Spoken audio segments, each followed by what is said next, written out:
I was very wrong about Arc 3.0. In my Season of the Plunder First Impressions video, I said that Arc 3.0 had yet to impress me despite having some unique additions and changes, and I made the terrible mistake of saying that the new Arc Super for the Hunter, Gathering Storm, was probably not near as good as a Raiden Flux Arc Strider, and boy was I wrong. Arc 3.0, at least on the Hunter side, is extremely good, and I can't speak much to Titans and Warlocks, though from what I've played and what it seems like, the Warlocks definitely kind of got the shaft this time. So speaking from the place of a Hunter main, I'm happy to say that I was initially very wrong about Arc 3.0.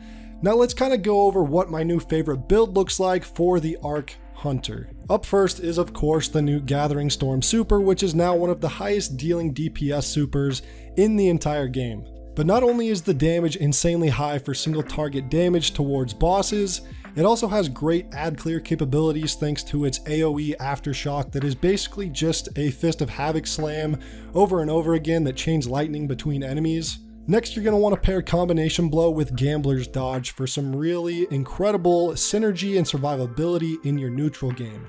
Combination Blow is the charged melee that increases your melee damage with each charged melee final blow, stacking up to 3 times. The final blow also refills your class ability energy, i.e. your Gambler's Dodge, and restores a small amount of health.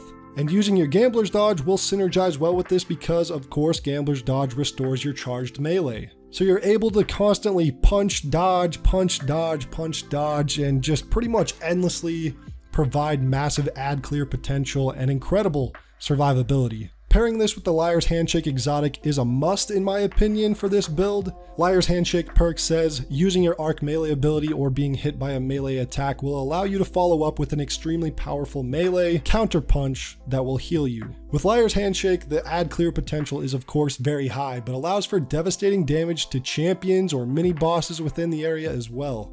Just take a look at the gameplay in the background of me absolutely destroying champions and mini bosses. It definitely works wonders in dungeons, especially for solo runs.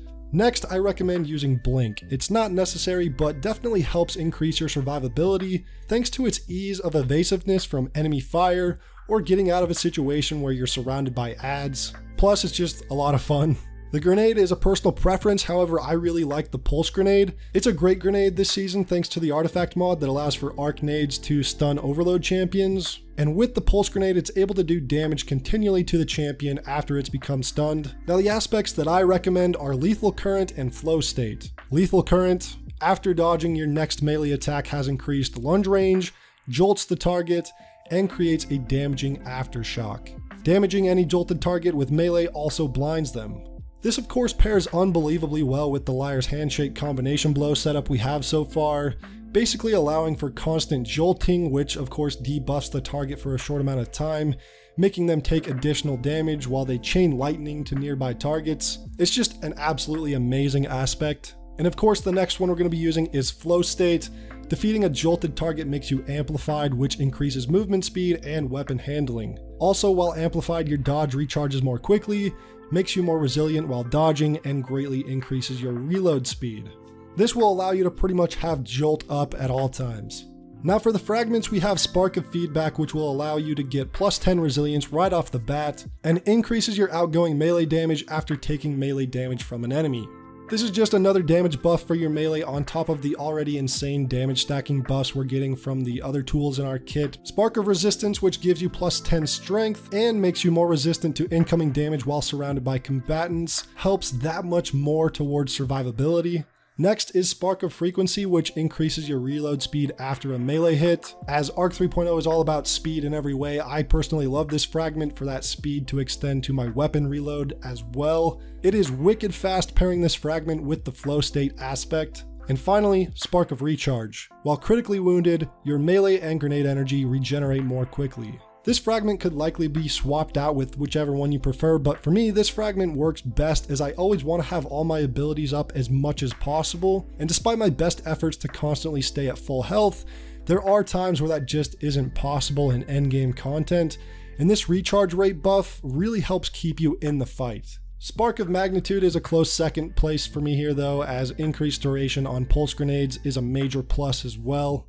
Now, like I said, I pair this build with the Liar's Handshake the most. However, this build can also pair really well with many other exotics, including the Assassin's Cowl, which allows for invisibility on powered melee kills, pretty much allowing for constant invisibility, and the Bombardiers, which leave behind explosives after every dodge, which you'll of course be doing a lot of with this build.